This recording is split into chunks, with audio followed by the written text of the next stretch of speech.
Hello everyone and welcome to the Refresh Step where you recover yourself for the main step. I'm your host for today, tomorrow, and the foreseeable future, Theodore Lu. And I'm with the hottest battler in the UK and admin of the Battle Spirits English Wiki, Ayumu Seiki. So Ayumu, how are you doing today? Hello, and I don't know how to answer that. I Like, mean, every week we literally just say tired, normal, yeah, I guess, yeah. Like after you become an adult, it's basically like the default, right? I'm tired. It's just the different. It's like there's a slightly different reason why you are tired, probably. Oh, I step out of my house. Now I want to sleep. Oh no. But yeah. No, I just started HIRAHIRA and it becomes my current main reason for exhaustion because they decided somehow to make the game open world after the first and second game was basically just the usual, like, this is the map, this is a quest, you need to go to this map and then you finish the quest on this map, like the usual JRPG formula. Right? Now they make it like that, but kind of an open world. So basically, instead of moving maps, they just let you move to other maps seamlessly. So it is kind of open. It is probably less of an open world and more like a seamless world. I see. That reminds me, I still haven't started Legend of Arceus yet. Ooh. I got the game. I never touch it. I got the game like almost half a year ago, and I still haven't touched it yet.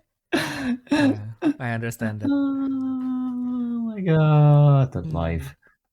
Yeah, I know. Eventually, I'll be able to play it. Yes. Yeah, I think even for HIRAHIRA, I think the third game is actually the only one I played on day one.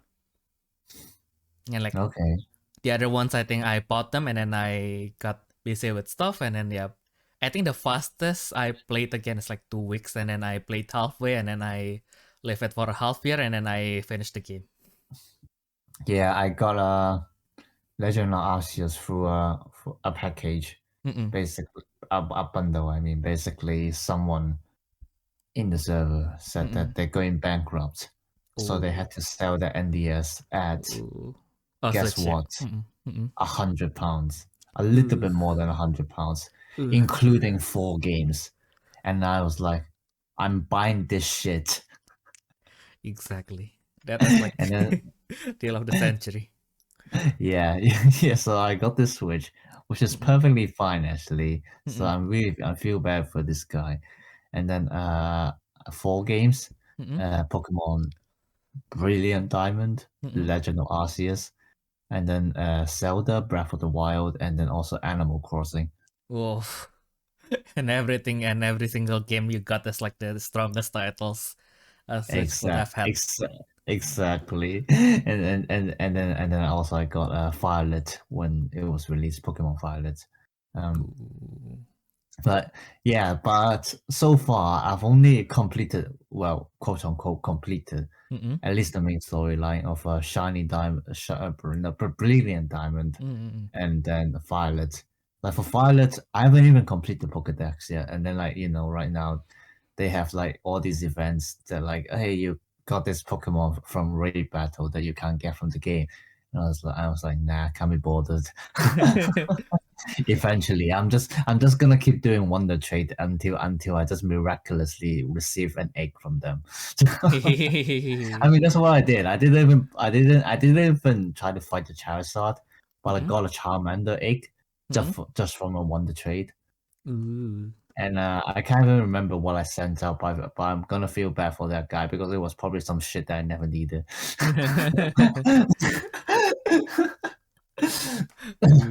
Nice. Yeah, So I'm just waiting for the DLC now. Because like, to be fair, I'm mainly interested in like completing the storyline myself. But like, except for that, like, like people doing like shiny hunting, get everything to max level, max EV, IV, whatever stuff. I'm not interested. I literally play the game like I read a book. I want the story. That's it. I thought I was like that, and then so because I have my previous Atelier games are all on Steam, right? And then I saw all my playtime. So let's see. Let's inspect the damage. Let's go. Let's inspect the damage on my life. So I have 4 Atelier games in my Steam library. So the earliest one is Atelier Sophie. I spent 61 hours on this game, only completing the main story. Okay. I also played Atelier Virus, so the sequel, 61 hours, same, so it's only the main story. Okay. And then Atelier Ryza, I also played only for the main story, 48 hours.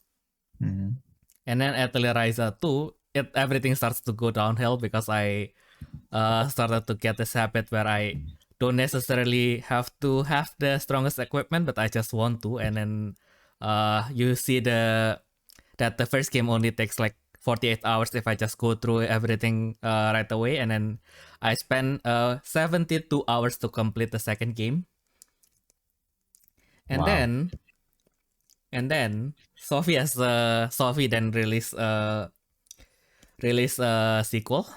So the first game I finished it on 60 hours, 85 hours I got that bad habit from Ryza 2, so I finished it at 85 hours mark, which is still not, which is already worrying. And then now I spent around 37 hours on the third game, and I probably not even halfway yet. Oof. Because the third game, right? Like even if you only want to look for the story, the problem is you walk somewhere and then now they have a story that is separate from the main story. Okay. Now I have to finish this. Even Atelier Virus, I actually, it is kind of debatable whether I've completed the story or not, because how you play the game is actually like 60% of the game is actually the main story, quote unquote.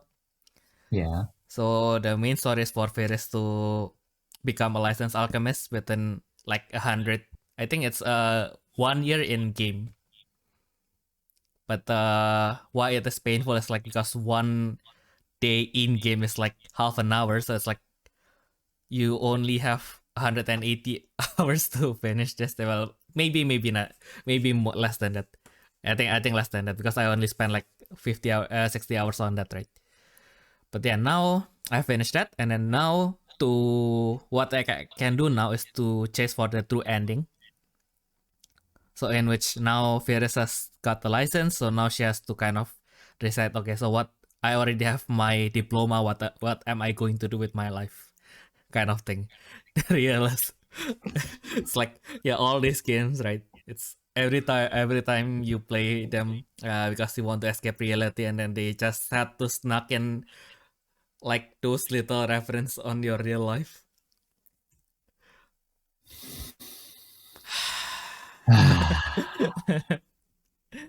Yeah. Well, then next time. Well, the next time. Yes. Yeah, like last week I was also last 2 or 3 weeks I was also on Band Dream. Cause like it was like the 6-year anniversary. Yeah. And then I mean I wasn't even planning to like continue playing it. Like I haven't touched it for like months or even years, I think. And then one of my coworkers apparently is a Band Dream fan, and he's just like, play with me. And I was like, sure. And then somehow I was grinding for stars, basically, you know, the currency that you use for gacha in that game. Yeah, and then I mean I got 2 5-stars, which is like the highest rarity, so I'm pretty good with that, but still, like I wasted like at least an hour every day just playing that game. But yeah, it is good. It feels good, doesn't it? Having the 5 stars. But yeah, I actually quit. Actually stopped playing Bang Dream thanks to Apple. Actually, Sorry? and I stopped playing Bang Dream because of Apple. Because I used to play them on my iPad second generation, so it is now 15 years old. It doesn't even really turn on anymore. But at some point, it can still play Bang Dream, so I played there. And then one day, you can open the game, but once you log in, it will crash.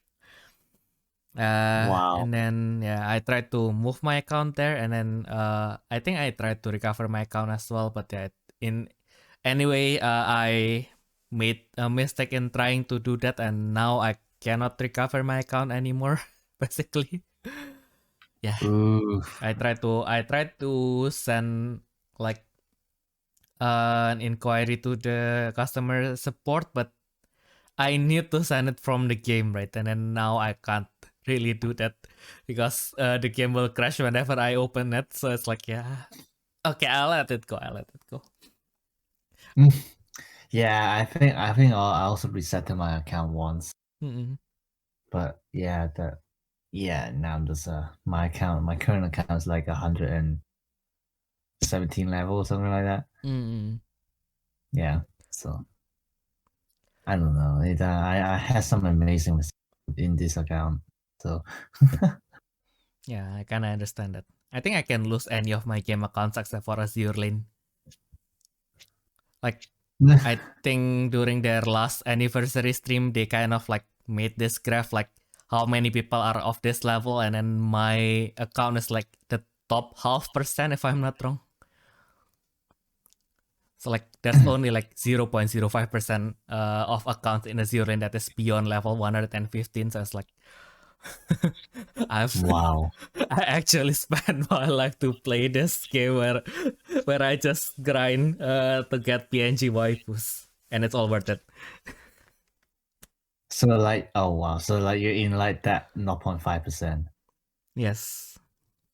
Bruh.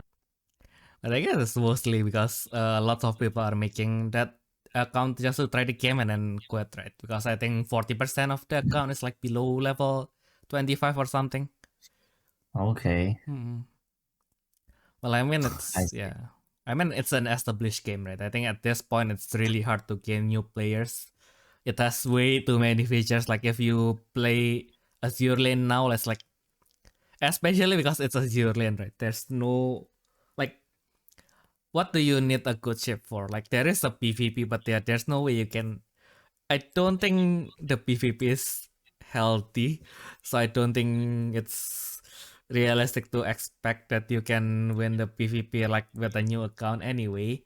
And then if you just want to do PvE, then there's not really much difference whether you get like the good ship or not.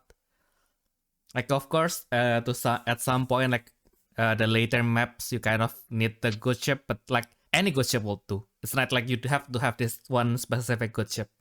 Like there's probably for that one role, there's like 3 or 4 ships. If you have one of them, it's enough, kind of thing.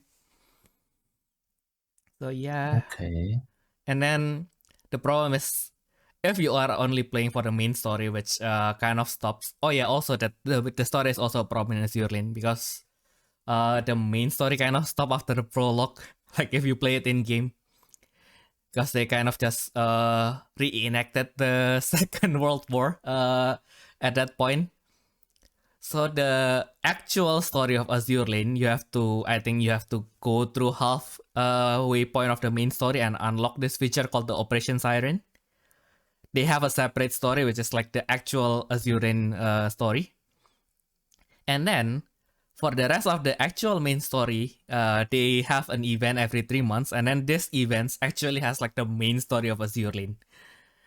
So yeah, you have to play through you don't have to play through everything, but you have to read through everything if you want to know what's actually happening in Azure Lane, and it's kind of like a parallel world thing. So it's like, yeah, this kind of affect things, this kind of didn't affect things. This is kind of just a reenactment from a small event in World War II or World War One or whatever. Anyway, just a small event when we were still fighting each other. Not that we actually really stopped now, but yeah, you got the point. But yeah, basically, yeah, if you kind of have to read through way too many things. Like the story is way too complicated just for a game where you collect PNG waifus. I mean, like, I haven't played Fate Grand Order, so that might be even more convoluted. But I think like the Azure didn't really push their story as much as Fate Grand Order do. So like for a game that is not selling their story, it's like too convoluted. It's too complicated. And like it's not even that good. So it's just complicated, but not really. I mean, it's good enough for me, but yeah, it's kind of like light novel good. And yeah, I am speechless. I know, right?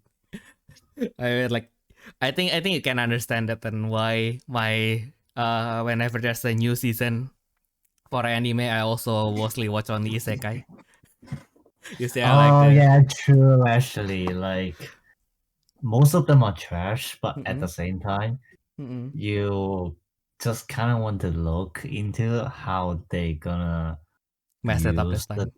use the topic they introduce, not necessarily messing up. Like, I think most of them. I mean, even the mediocre ones.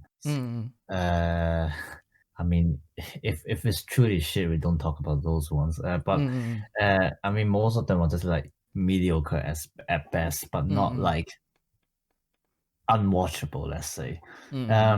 So, as an aspiring writer, what I would do is just like I will still watch it. Obviously, if the story is boring, I'll just drop it. But like, if it's like mildly interesting and like somehow it keeps me up, then I'll just continue watching it. Even if the story is bad, like I will look into things like how it executes the fight scenes, how does it try to develop the character, you know, what has it done well, what has it done bad, you know, stuff like that.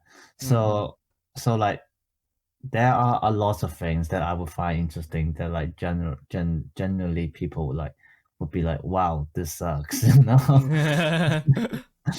I mean, I think the most recent example for me is actually Sword Art Online. I kind of have a very wild phase with Sword Art Online, because it was my first light novel. So actually, I quite like it, to be fair. And then, well, I dropped the novel because supposedly I was only borrowing from my friend.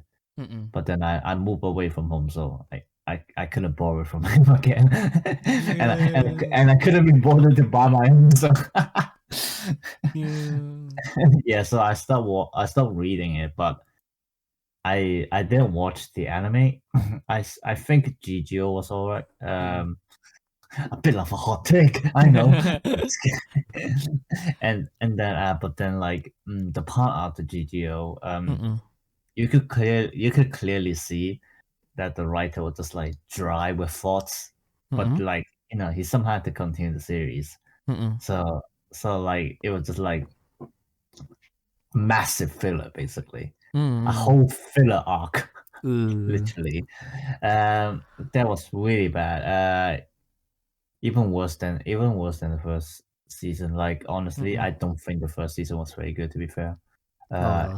I can't remember what my thoughts were with the book, but at least with the anime.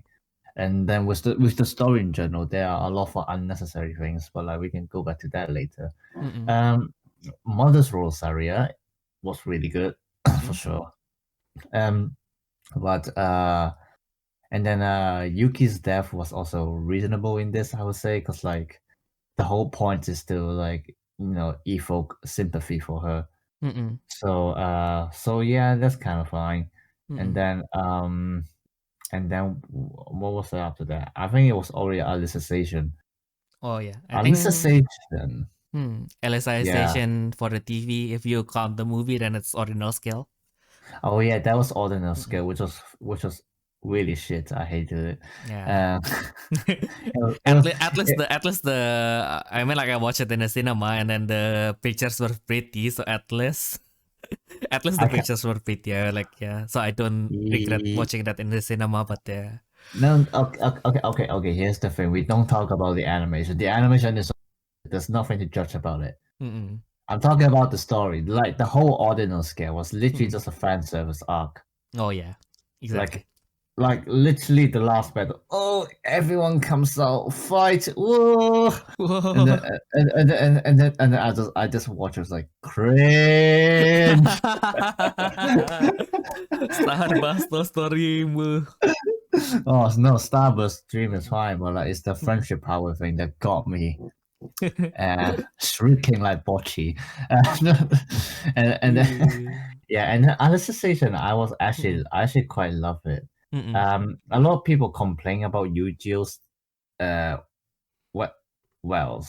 spoiler alert, I guess.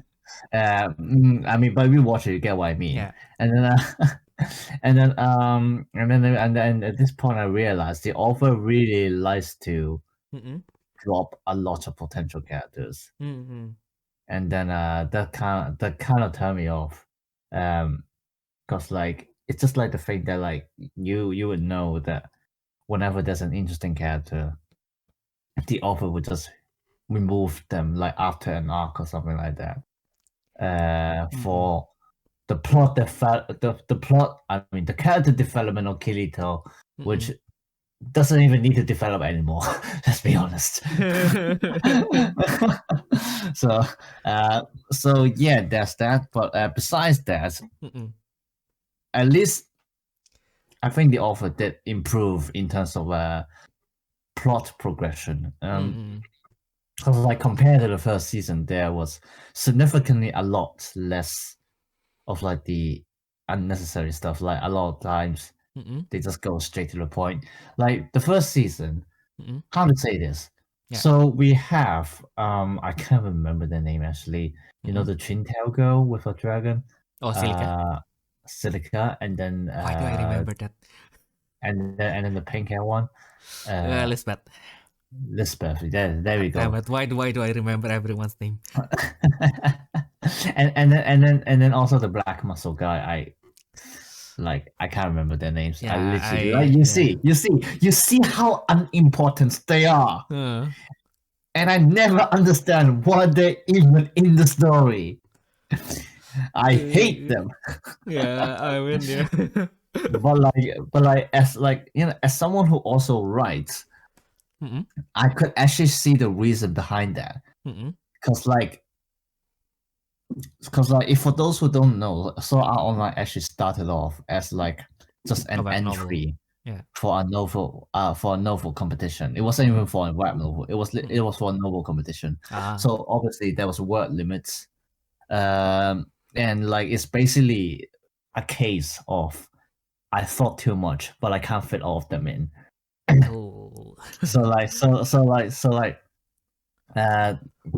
I think what he tried to do was with the story was basically that Kirito met all these people, not necessarily girls, but I suppose they often prefer a harem genre. So but basically Kirito met all these people and then developed his character.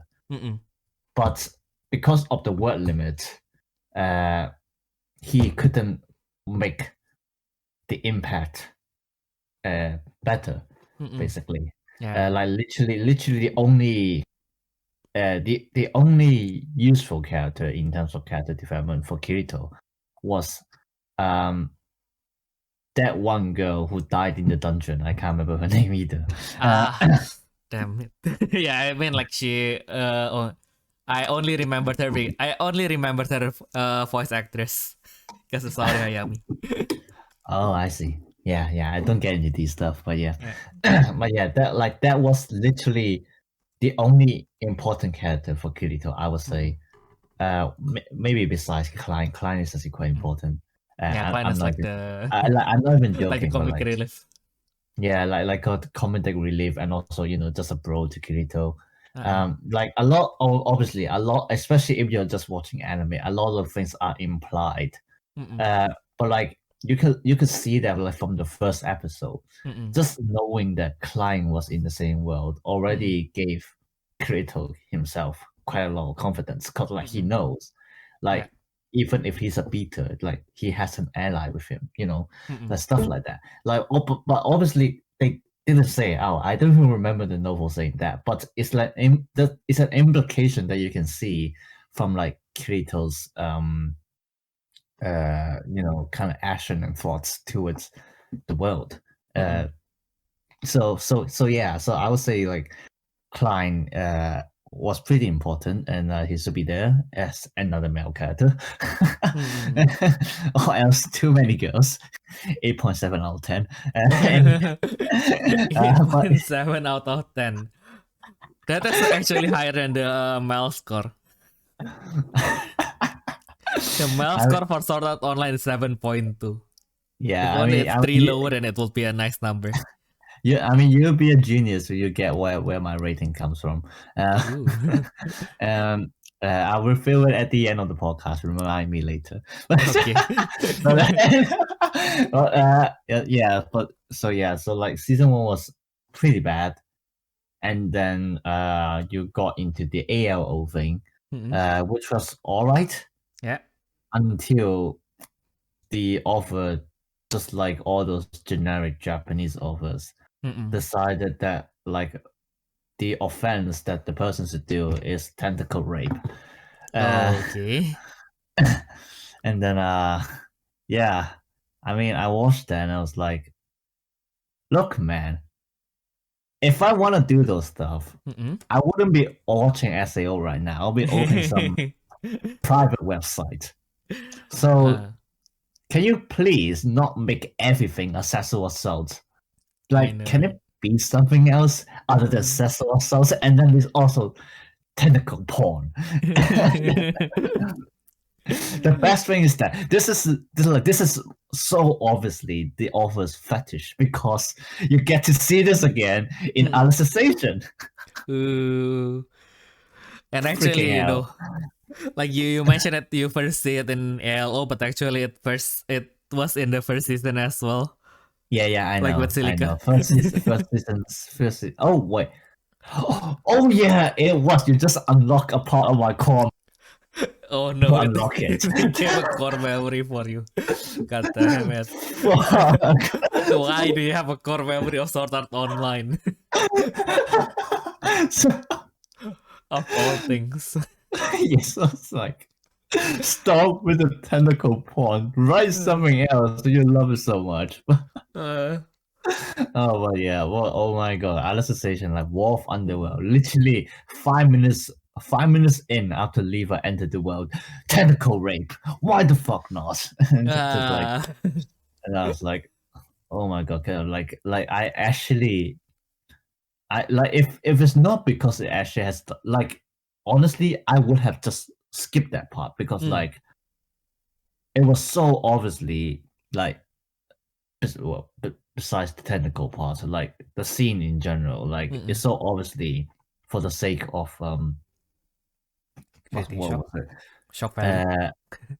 No, not shock value, but like, because like and if you have watched it, you still remember an orc was watching her, right?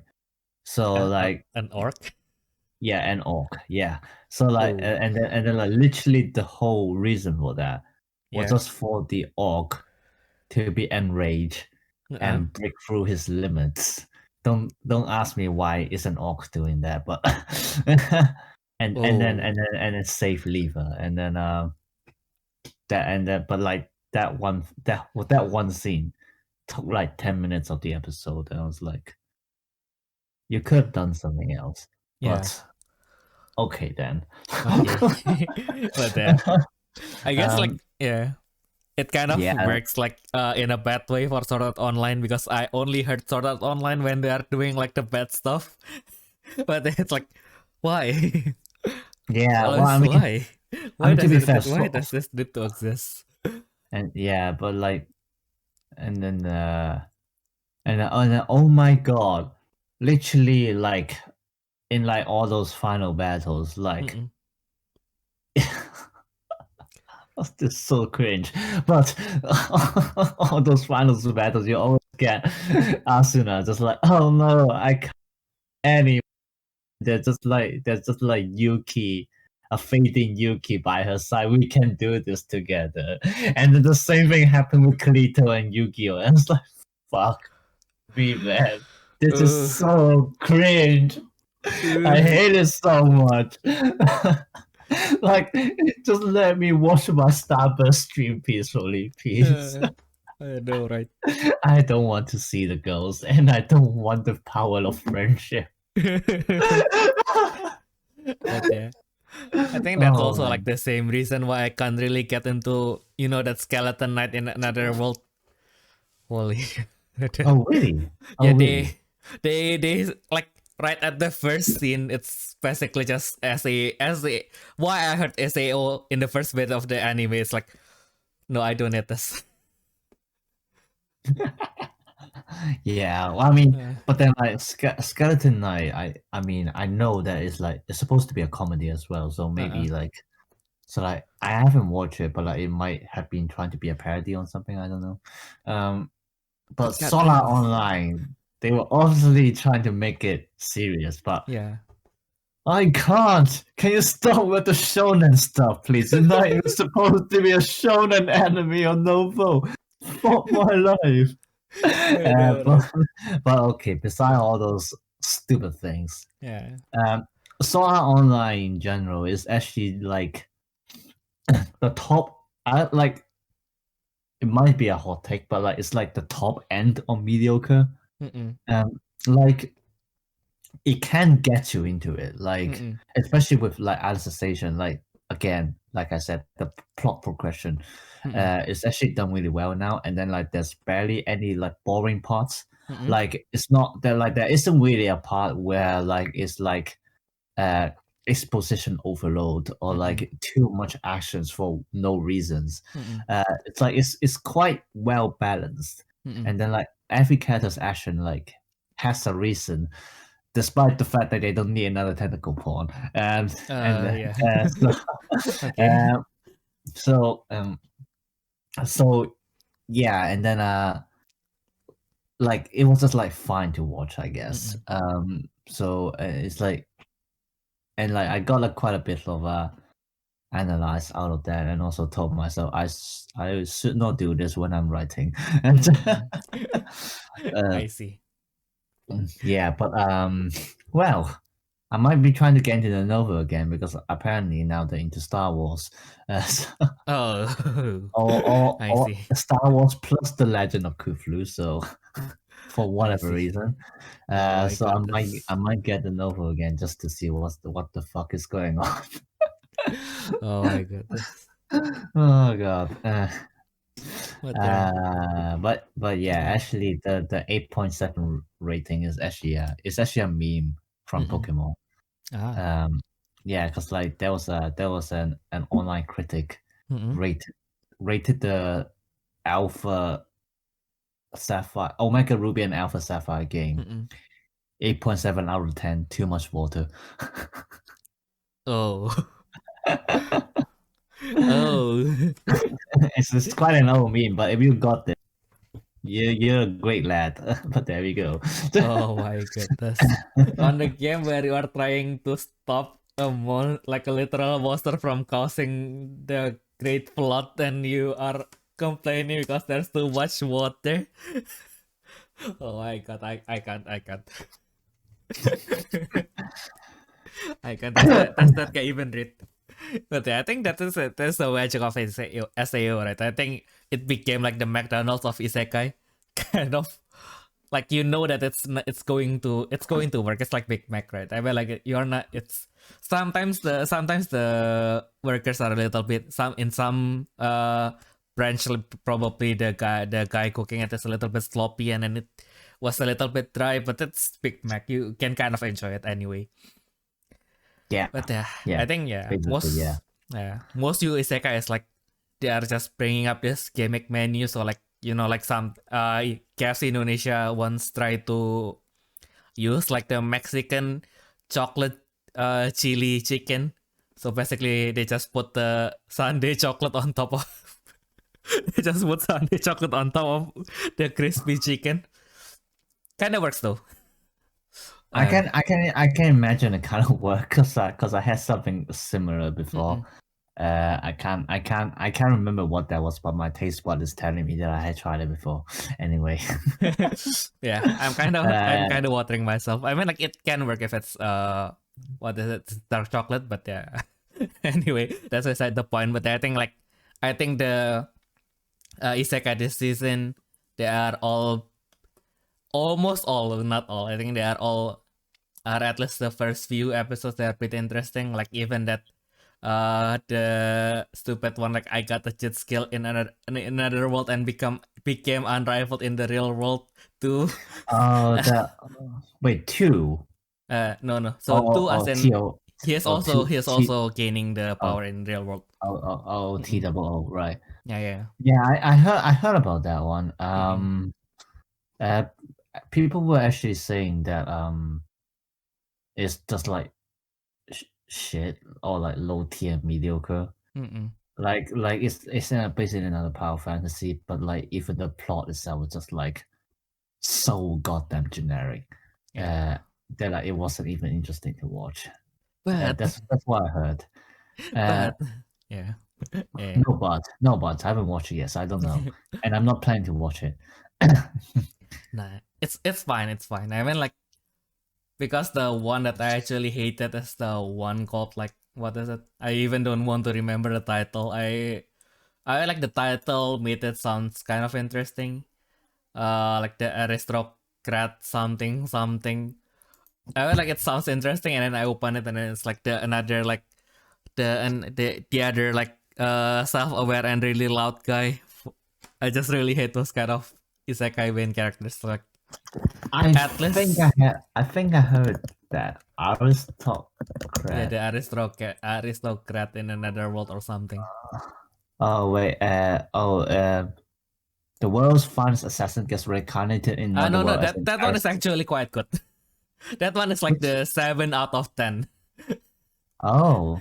Maybe 6.9 per 10, but anyway, it's actually one of the decent mediocre ones. Okay. I mean, like, it's the one that is fine to watch. I mean, like it's kind of cringe. Like even given like it's written by the same guy who did 3D of a Healer, and then it's like what? Yeah, yes.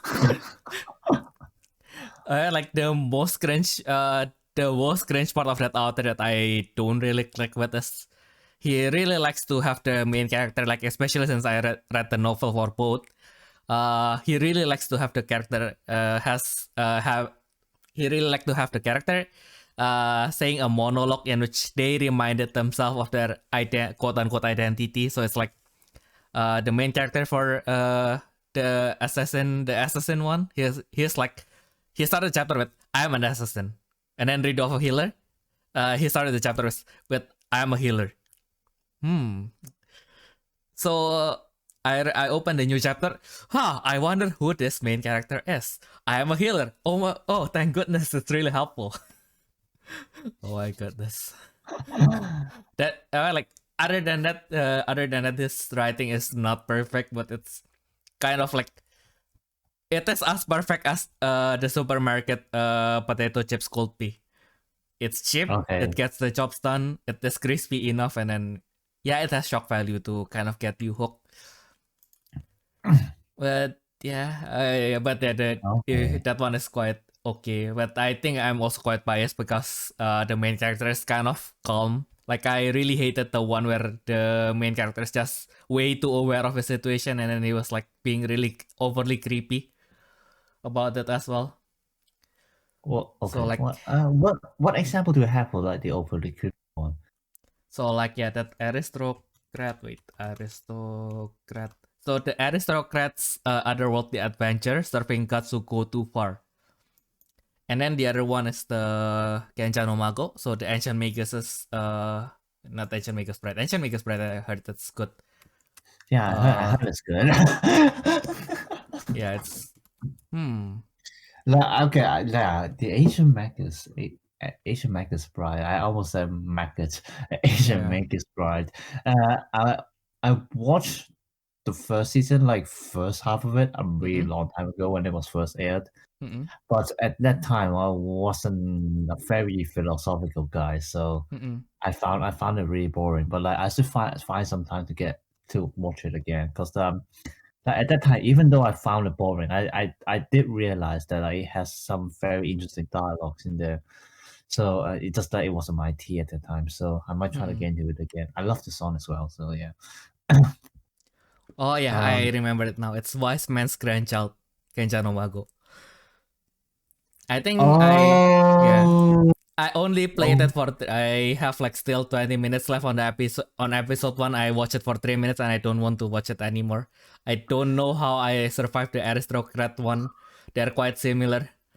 God damn it. Okay. I get what you. Okay, I get what you mean now. Yeah, that one. I didn't watch it, but I watched a Chinese critic, just complaining about it for straight 11 minutes. And then, oh my god, it was hilarious. Yeah, I mean, like if the main character is calm about it, like you know which one is it? Damn it! I just opened it. I mean, there are a lot of them that are actually pretty calm about it. Too calm, in fact, I would say. Yeah. Like the ones that right. Which one? I don't know, but there are lots of them where like, oh, actually, for example, Subaru from ReZero. I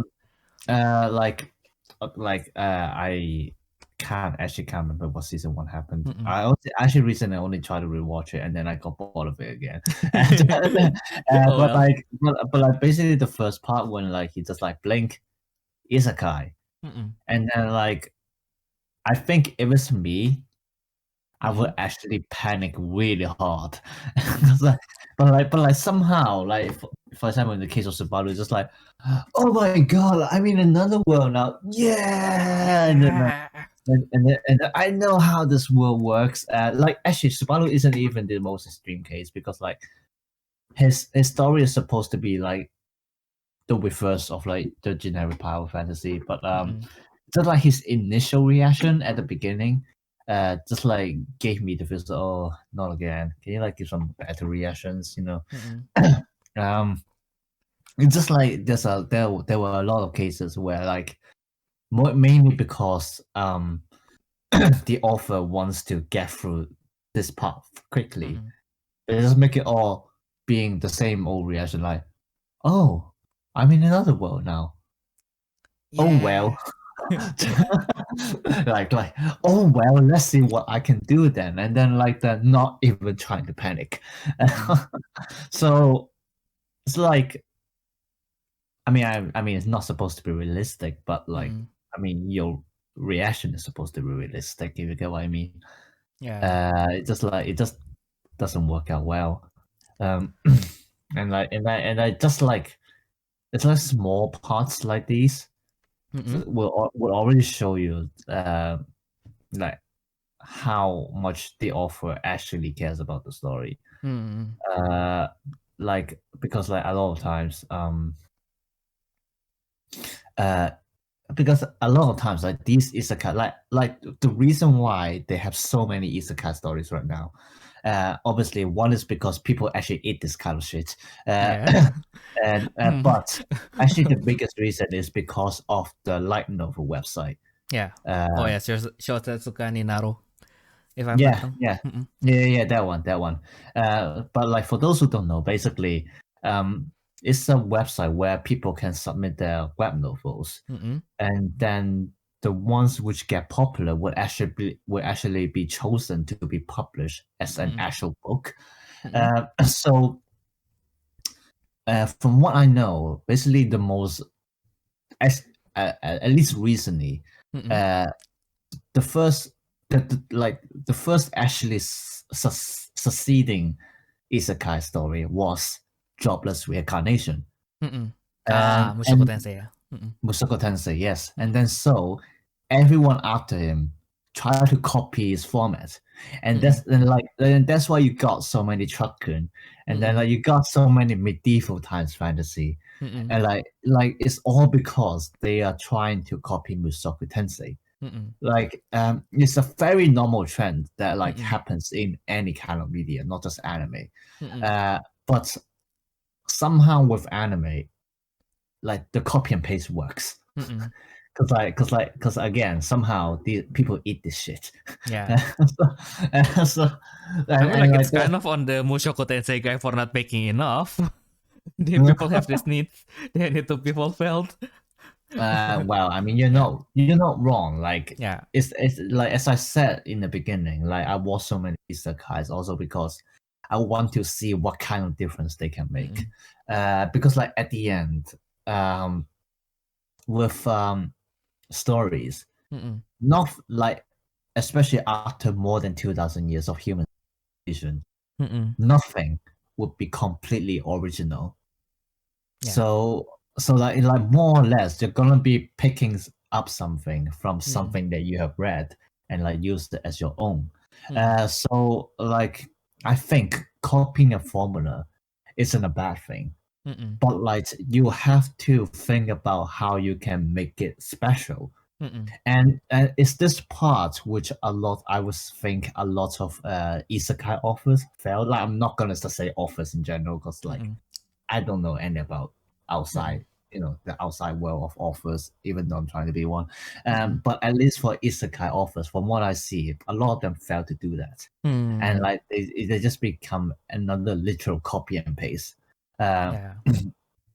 And like one thing you can see that, as I just mentioned, is literally through the reaction of the character when he's transferred to another world. Because like it's like I think it's one of the most crucial part because first of all, it's the starting point. So like depending on how the character reacts to the event, you can see basically the character's personality right from the start. And then also the second thing is that like how to say this Which one? so like what emotions are you trying to convey? Yeah. So I feel just like I understand, but I don't understand. But yeah, but yeah, I'm also trying to get in my thoughts because like when we get to very academic and philosophical things, I tend to think really slowly just to get the right word. Because but yeah, the second thing is that the characters don't have a lot of reactions on this part. yeah. Exactly because the authors don't want to make more about it. Because like basically the larger reaction you have, the more problem is caused, and that means the more problems to solve, and the authors aren't willing to solve that.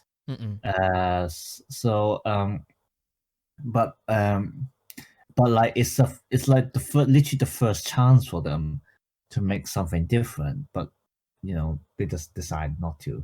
So like that's kind of like the first part when you can see that they're literally just trying to copy and paste the success instead of like actually trying to write something interesting. I mean, I'm not saying everyone who does this has an uninteresting story. I'm just saying like for the most part, in my experience, this is what will happen. Like this is like a very obvious clue in how the author treats his work basically. Yeah. But obviously there are some authors who try to cleverly avoid this situation. Mainly time skip. Exactly. Yeah. So like and like I actually find like that very amusing, and it actually works because obviously if it's done tastefully, yes. yeah, if it's done tastefully, yes.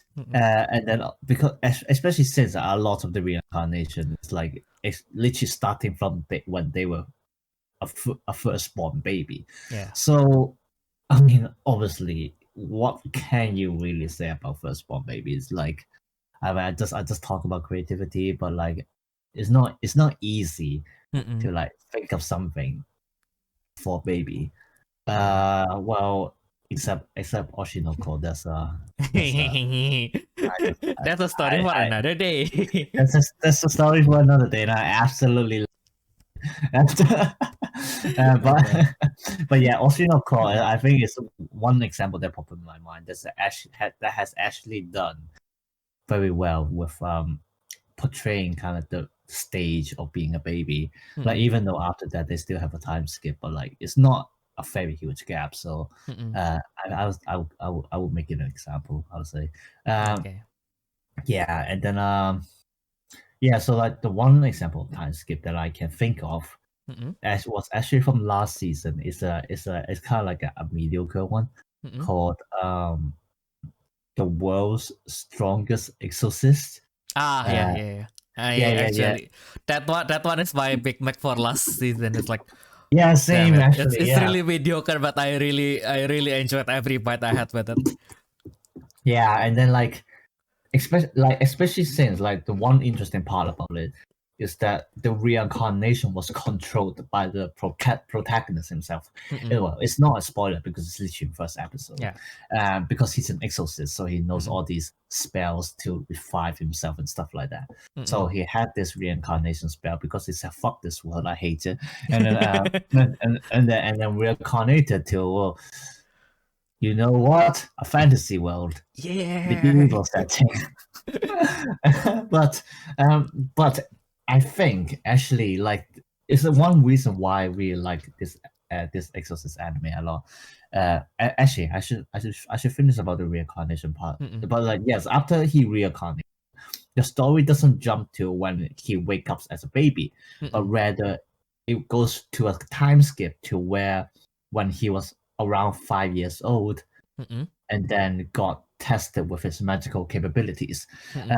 Because like the whole story is basically about how he has a different power than the other people. So it's a very efficient time skip because it skipped the part where the author couldn't think about anything interesting. And then it also jumps to the main point, which is the protagonist has a different power. so I like that was a very clever situation. I mean, a clever solution. I mean,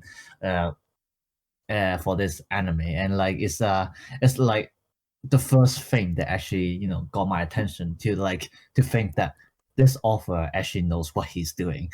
so yeah, it's like it's all these parts that I'm trying to look out for. So like even like the most mediocre ones, I really have a lot of fun to watch them, just to see like what kind of little differences, and I mean, like they can make. And like obviously the second thing I like about the Exorcist is like, as I just said, the Western fantasy world setting actually works in this story because the protagonist's main power is Japanese exorcism. So as basically trying to be what's the word for those people? Onmyoji. Onmyoji, there we go. Yes, Onmyoji. Like Onmyoji versus Western magic, and like that's like literally the main thing that like yeah, because I really love like kind of like a clash of culture, I guess you can say. So it's just like basically Super Smash Bro kind of thing, and like you just kind of want to see like what would happen if these two things that are supposed to be mixed up got mixed up together. So yeah, it was, as you said, it was a big match from last season. The story itself was all right, I would say. Like it's pretty predictable, but at the same time, again, it has something that kind of keeps you going. I mean, at this moment, I can't even think of why, but it was fun to watch at the very least. So yeah, it was something. And what isekai do we have this season? Actually, I don't even know. We still have other than that one, that the last one that I said. Actually, we still have like the other one that I actually enjoyed. This, which one was it? I just watched it. I just watched it today. Where was it? So the Kamikatsudo, so working for God in a godless world. That one. Yes, I'm trying to watch that. Yeah, I'm trying to watch that one too. Again, it has a very interesting premise. So I am looking forward to see how it would develop. I'm trying to watch it as well. I just couldn't find a chance to do it yet. Oh my god. Smartphone in another world. Why does it even have a I know. why? Right? Why the like I don't remember exactly what happened, but like I did finish the whole first season. I don't even know how I got through that. And I just remember my final thought. Wow, this is shit. I know, right? Yeah, my favorite, if we are talking about my isekai, my most favorite isekai is probably the most boring isekai ever is Ascendance of a Bookworm. Like, I've read like 20, like it has like, so translated to English, like, the one translated to English is like a few volumes behind, and even in English it has like 20 volumes or something. Let me see my library in Kindle. So Wow.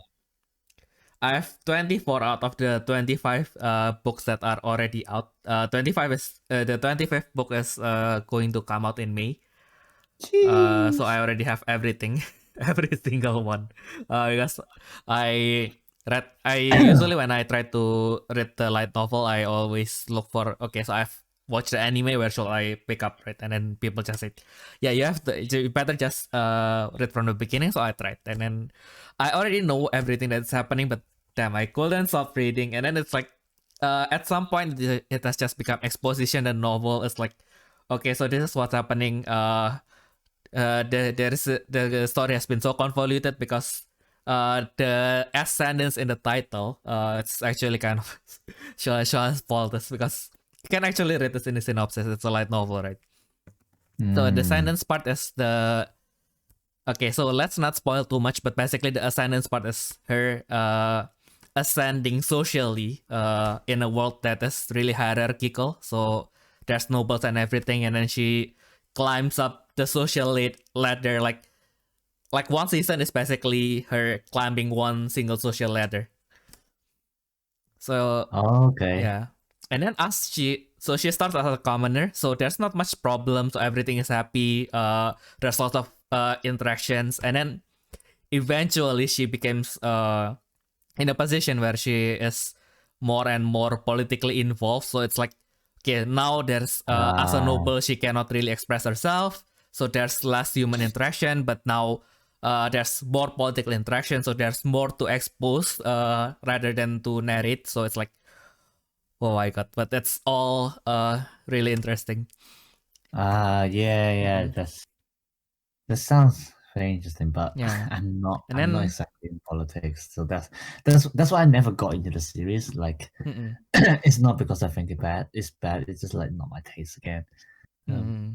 Yeah, I mean, like the writing style can be like a hit or miss. I think at this point I'm just on a sunken cost policy. Not because of the money, but I already read like 24, like 23 books. It's like it's too late to stop now. True. Yeah, it's one reason why I never started with any light novel now, just because I know I just have to keep reading. Yeah, like imagine if you never stop reading SAO. It will be you but with SAO. It will be me but with SAO. Maybe.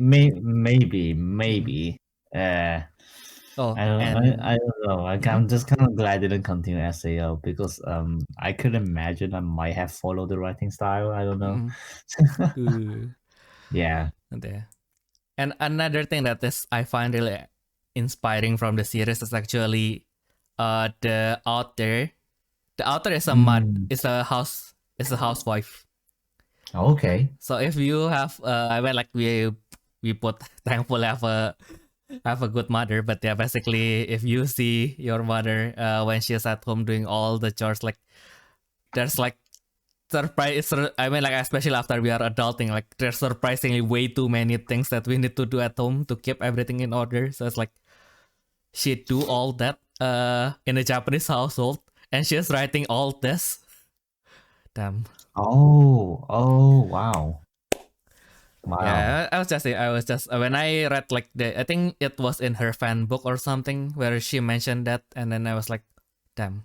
Like I don't remember if she even did this when she was pregnant.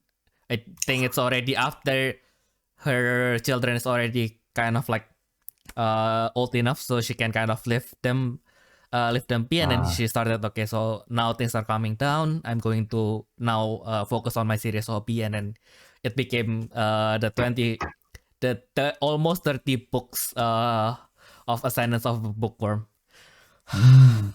Interesting. Like, okay, it really also very good time management, which is still something I'm trying to adopt to it. But no, right? I'm the kind who doesn't like a timetable, so I'm just really slow my story. God damn it! When will I publish it? Yeah, I think that's also why, like, recently I think that I feel like I don't have time, right? And then I don't really make that much video, admittedly. That's why this podcast exists, because I only need to spend probably half an hour to edit this, as opposed to 8 hours. But anyway, yeah, I think my strategy is just wrong. I mean, like, of course, as a creator, I really want to make bigger projects, right? But even with battle videos, I think with battle videos, especially because Battle Spirit is not in English, so I have to spend like 1 hour making an appointment, probably managing everything, making the deck and everything. So probably 1 to 2 hours to get the good footage, and then probably for 2 to 3 hours if I'm not if I'm not distracted to cut the thing, and then probably another 1 to 2 hours to prepare the assets. So even if I give the rest to my editor, I already spend like 6 hours, and then this again does not account for being distracted and everything. So that's really challenging, right? Especially since I now probably have like only probably around 4 hours on weekend, so it's like, this doesn't sound viable. I'll do it next. I'll do it when things calm down.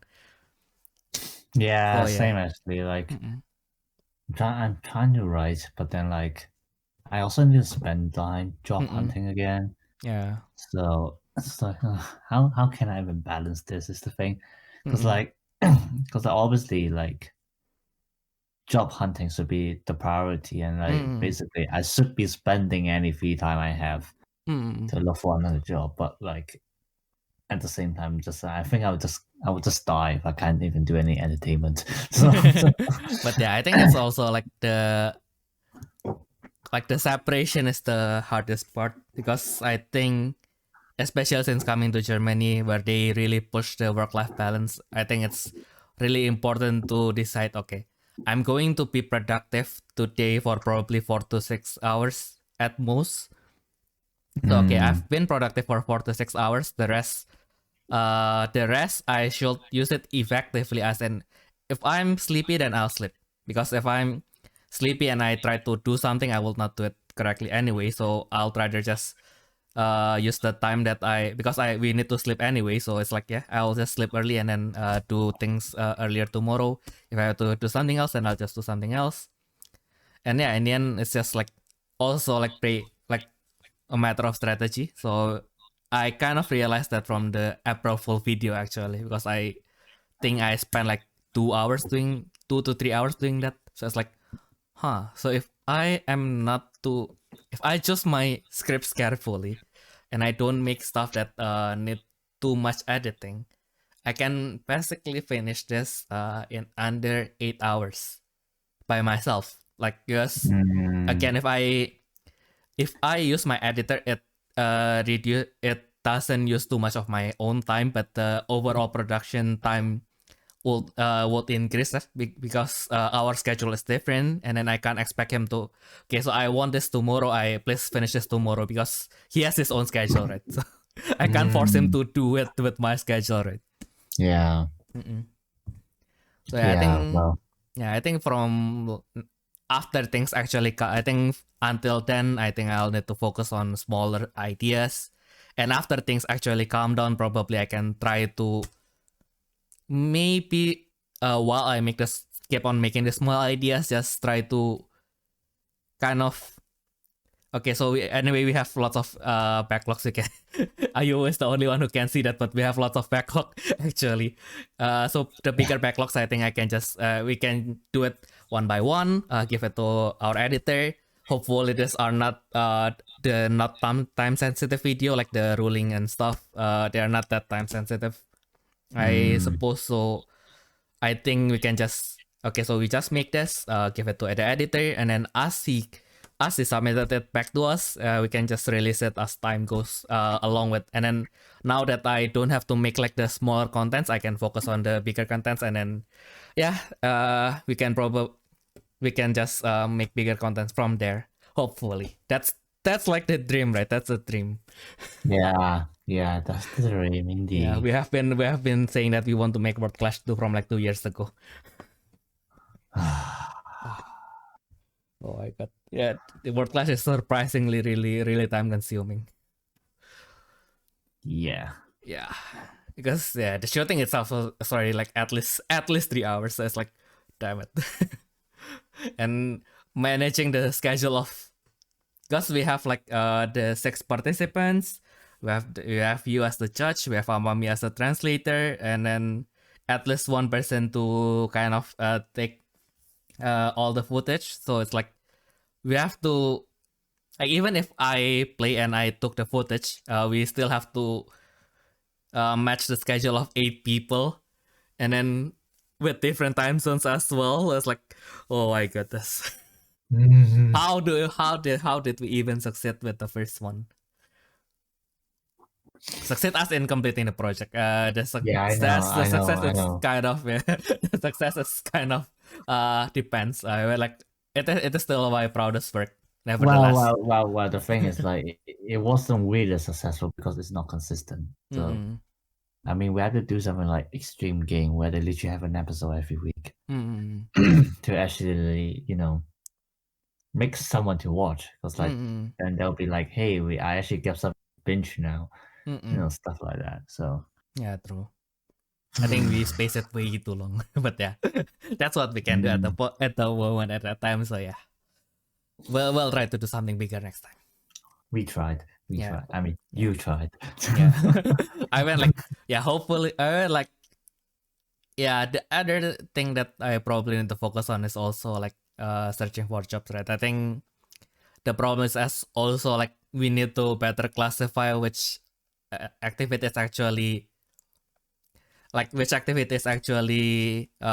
free time activity and which activity is actually like your main time activity. I think like job search should not really be like your free time activity. So it's like, because you need your free time anyway, right? Like not even to have fun, just sometimes you need time just to stare at the ceiling and then even if it's only for 1 minute, but just stare at the ceiling and think of nothing. I think we all did that kind of downtime. That's why we have the refresh step. Nice. But no, I can't do that. If I even stare at the ceiling for 1 minute, I'll be like, I'm fucking wasting my time. Remember that you enjoy wasting is not wasted at all. This is literally my mindset ever since I was small. Like arguably even when I'm a baby, but I'm not gonna be edgy here. But basically, my mom told me how even when I was a baby, I did not like sleeping at all. and essentially the same when when I'm actually self-conscious, because for as long as I can remember, like my mindset is like sleeping is wasting time. So I would never sleep until I absolutely need to, and just like do whatever I need or want until I've calculated like okay, now I get into bed now, and I'm probably gonna need around half an hour to fall asleep, and that would be roughly 7 hours of sleep. This is literally me, even now, every single day. Like I have to wake up at 10 a.m. tomorrow. Okay, I'll just go to bed at 2 a.m. And like if it's 1 a.m. I don't go to sleep. I'll be like, oh, I'll watch another episode of anime first, and then like, and then like 2 a.m. now I go to sleep, and then just obviously the next day just like barely surviving. Or it's 1 a.m. and you can listen to an episode of the refresh step. Yay. Yay. But anyway, thank you guys for listening to us rambling about our favorite isekai animes accidentally for 1 hour.